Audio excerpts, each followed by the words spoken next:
Hi friends, ഞാൻ വന്നിട്ടുള്ളത് chicken doughnut എങ്ങനെ ഉണ്ടാക്കാമെന്ന റെസിപ്പിയുമായിട്ടാണ്. അപ്പോൾ എൻ്റെ വീഡിയോ നിങ്ങൾക്ക് ഇഷ്ടപ്പെട്ടാൽ ലൈക്ക്, ഷെയർ, സബ്സ്ക്രൈബ് ചെയ്യുക. കൂടെയുള്ള ബെല്ലൈക്കൺ ക്ലിക്ക് ചെയ്താൽ ഞാനിടുന്ന എല്ലാ വീഡിയോസും നിങ്ങൾക്ക് നോട്ടിഫിക്കേഷനായി ലഭിക്കും. ഇതുണ്ടാക്കാനായിട്ട് നമുക്ക് വേണ്ടത് എല്ലില്ലാത്ത ചിക്കൻ കഷ്ണങ്ങളാണ്. പിന്നെ വലിയ ഉള്ളി, അതുപോലെ ഇഞ്ചി, വെളുത്തുള്ളി, പച്ചമുളക്, കറിവേപ്പില, മല്ലിച്ചപ്പ്, പുതിന എല്ലതും വേണം കേട്ടോ. വലിയ ഉള്ളി ആദ്യം നമ്മൾ മിക്സി ജാറിലേക്ക് നമ്മൾ ചിക്കൻ കഷ്ണങ്ങൾ ഇട്ട് കൊടുക്കുക. പിന്നെ അതിലേക്ക് വലിയ ഉള്ളി, അതുപോലെ പച്ചമുളക്, വെളുത്തുള്ളി, ഇഞ്ചി ഇതെല്ലാം ഇട്ട് പിന്നെ ചപ്പിൻ്റെ ഇലയും മല്ലിച്ചപ്പും ഒക്കെ ഇട്ട് നമുക്ക് ഇതൊന്ന് നല്ലോണം അരച്ചെടുക്കാം. ഇപ്പോൾ അരച്ച മാവ് ഞങ്ങൾ പാത്രത്തിലാക്കിയിട്ടുണ്ട്. അപ്പോൾ ഉപ്പിടാൻ മറന്നിട്ടുണ്ട്, സാൾട്ട്. നമുക്കിതിലേക്ക് മസാലകളൊക്കെ ഒന്ന് ഇട്ട് ഇത് നമുക്ക് റെഡിയാക്കാം. ഞങ്ങൾ ഇതിലേക്ക് ആഡ് ചെയ്യുന്ന പൊടി എന്ന് പറഞ്ഞാൽ ബ്രെഡ് പൊടിയാണ്. അപ്പോൾ ബ്രെഡ് വാങ്ങുമ്പോൾ ഉപ്പില്ല ബ്രെഡ് വാങ്ങുകയാണെങ്കിൽ ഏറ്റവും നല്ലതാണ്. പിന്നെ ഞങ്ങളിതിലേക്ക് ഇടുന്നത് 1 ടീസ്പൂൺ ചിക്കൻ മസാല, ഒരു 2 ടീസ്പൂൺ മുളക് പൊടി ഞങ്ങൾ ഇപ്പോൾ ഇട്ടിട്ടുണ്ട്. പിന്നെ ഞങ്ങൾ ആഡ് ചെയ്തിട്ടുണ്ട് മുളക് പൊടി, പിന്നെ ഉപ്പ് ആവശ്യത്തിന്, പിന്നെ മഞ്ഞൾപ്പൊടി 1/4 ടീസ്പൂൺ, പിന്നെ മല്ലിച്ചപ്പില്ലേ അത്. ഇതെല്ലാം കൂട്ടി നമുക്കിതൊന്ന് കുഴച്ചെടുക്കണം. അപ്പോൾ നമുക്ക് ഇതിലേക്ക് ഇടേണ്ട കറിവേപ്പില, അതുപോലെ മല്ലിച്ചപ്പ്, ചപ്പിൻ്റെലൊക്കെ അരിഞ്ഞിടുകയാണ് ഏറ്റവും നല്ലത്. ഞാനിത് അരിഞ്ഞിട്ടിട്ടില്ല, പിന്നെ എനിക്കിതൊരു പണിയായി. അപ്പം നിങ്ങളെല്ലാവരും അരിഞ്ഞിടുക. അപ്പോൾ നല്ലോണം കുഴച്ചെടുത്തതിന് ശേഷം ഞങ്ങൾ പിന്നെ ഇതൊരു മാവ് പറ്റ ലൂസാണ്. അപ്പോൾ ഒന്ന് ടൈറ്റാകാൻ വേണ്ടിയിട്ട് ബ്രെഡ് പൊടി ഒന്ന് കൂട്ടി വെക്കും. ബ്രെഡ് പൊടി കൂട്ടിയിട്ടും ടൈറ്റായില്ല. പിന്നെ ഞങ്ങൾ മൈദ ഒന്ന് ആഡ് ചെയ്തിട്ടാണ് ടൈറ്റാക്കിയത്.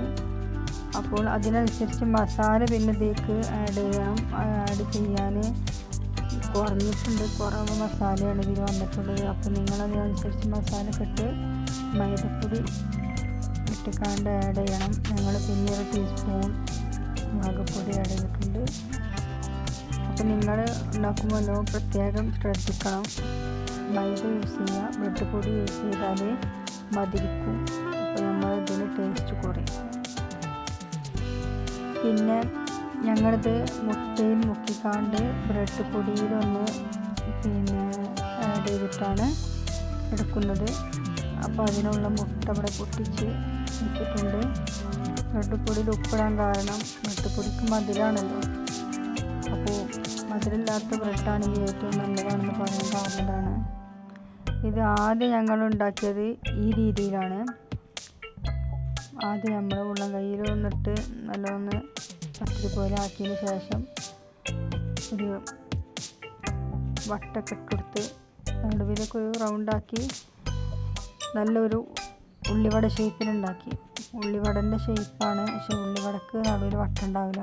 ആ ഷേപ്പിലൊന്ന് ഉണ്ടാക്കി ബ്രെഡ് പൊടിയിലൊന്ന് ആഡ് ചെയ്ത് ഞങ്ങളൊരു പാത്രത്തിലേക്ക് മാറ്റിച്ചു. പക്ഷെ ഇങ്ങനെ ഉണ്ടാക്കിയതിന് ശേഷമാണ് ഞങ്ങൾക്ക് തോന്നി ഇതിനാട്ടിലും ബെസ്റ്റ്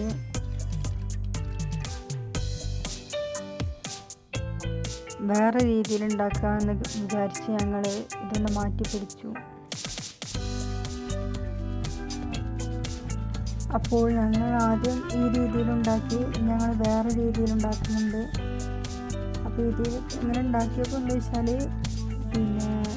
മസാല ലൂസാണ്. അപ്പോൾ ഞങ്ങൾ ഇതിലേക്ക് കുറച്ച് പൊടി ആഡ് ചെയ്ത് കൊടുത്തിട്ടുണ്ട്. മൈദപ്പൊടിയാണ് ആഡ് ചെയ്ത് കൊടുത്തിട്ടുള്ളത്. ഒരു കയ്യിൽ മൈദപ്പൊടി ഞങ്ങൾ ഇതിലേക്ക് ഇട്ടിട്ടുണ്ട്. പിന്നെ മസാല കൂട്ടിയപ്പോൾ മസാലയും അതിനനുസരിച്ച് പൊടികളൊക്കെ ചേർത്ത് പിന്നെ ഞങ്ങൾ ഉണ്ടാക്കിയത് ഇങ്ങനെയാണ്. ഇത് അവസാനമായതുകൊണ്ട് വല്ലാതെ വേവ് കൊടുക്കാൻ പറ്റിയിട്ടില്ല. ഒക്കെ ഇങ്ങനെ ഒരു പ്ലേറ്റിൽ എല്ലാം റെഡിയാക്കി വെച്ചതിന് ശേഷം പിന്നെ ബ്രെഡ് പൊടി ഒന്നാകെ ആഡ് ചെയ്തു. അപ്പോൾ ഇതാണ് എനിക്ക് ഏറ്റവും എളുപ്പമായിട്ടാണ് തോന്നിയത്. അപ്പോൾ ഈ രീതിയിൽ ഉണ്ടാക്കുകയാണെങ്കിൽ പെട്ടെന്ന് നമുക്ക് പരിപാടി തീർത്ത് പൊടിച്ചെടുക്കാം. ഇങ്ങനെ ആകുമ്പോൾ ബ്രെഡ് പൊടി അതിൻ്റെ മേൽക്കൂടെ ആഡ് ചെയ്താൽ ഒക്കെ മുട്ടിയിൽ മുക്കിക്കാണ്ട് ഇങ്ങനെ വെക്കണം കേട്ടോ. എന്നിട്ട് പിന്നെ ബ്രെഡ് പൊടി മേൽക്കൂടെ ഇട്ടെടുത്ത് നമുക്ക് പെട്ടെന്ന് പാത്രത്തിലേക്ക് എടുത്ത് വെച്ച് പൊരിച്ചെടുക്കാം. എളുപ്പമാണ് ഇങ്ങനെ ആകുമ്പോൾ. മറ്റേത് കുറച്ച് പ്രയാസം തോന്നി ഇങ്ങനെ ഉണ്ടാക്കിയപ്പോൾ. അപ്പം നിങ്ങൾക്ക് എങ്ങനെ എളുപ്പം ആ രീതിയിൽ നിങ്ങൾക്ക് ഉണ്ടാക്കിയെടുക്കാം. ഇതിലേക്കുള്ള മസാലകളൊക്കെ നിങ്ങളെ ഇഷ്ടത്തിനനുസരിച്ച് ആഡ് ചെയ്ത് കൊടുക്കണം. നല്ല ടേസ്റ്റുള്ള ഒരു റെസിപ്പിയാണിത്. നല്ല എരിവിലൊക്കെ ഉണ്ടാക്കിയാൽ പിന്നെ കുരുമുളക് പൊടി ആഡ് ചെയ്യണം. അത് ഞാൻ വിട്ടുപോയതാണ്. അപ്പോൾ എല്ലാവരും വീഡിയോ സ്കിപ്പ് ചെയ്യാതെ കാണണം. ഇനി നമുക്കിതൊന്ന് പൊരിച്ചെടുക്കാം. പൊരിക്കാൻ നമ്മളെടുക്കുന്ന ഈ കോരിയിലോട്ട് ആദ്യം നമ്മളുടെ ഈ ഡോണറ്റ് ഇറക്കി വെക്കണം. എന്നിട്ടത് നമ്മൾ ഈ പൊരിക്കുന്ന പാത്രത്തിലേക്ക് ഇട്ട് കൊടുക്കണം. അല്ലെങ്കിൽ അത് പൊട്ടിപ്പോകും. അപ്പം അത് പ്രത്യേകം ശ്രദ്ധിക്കാം. പൊരിക്കുന്ന രീതി ആദ്യം എടുത്തിരുന്നു. ആ വീഡിയോ നഷ്ടപ്പെട്ടു. അതാണ് ഞങ്ങൾ പറഞ്ഞത്. അപ്പോൾ ഓക്കെ, ഇതാണ് നമ്മുടെ ചിക്കൻ ഡോണറ്റ്. ഉണ്ടാക്കി നോക്കാത്തവർക്ക് ഉണ്ടാക്കി നോക്കുക.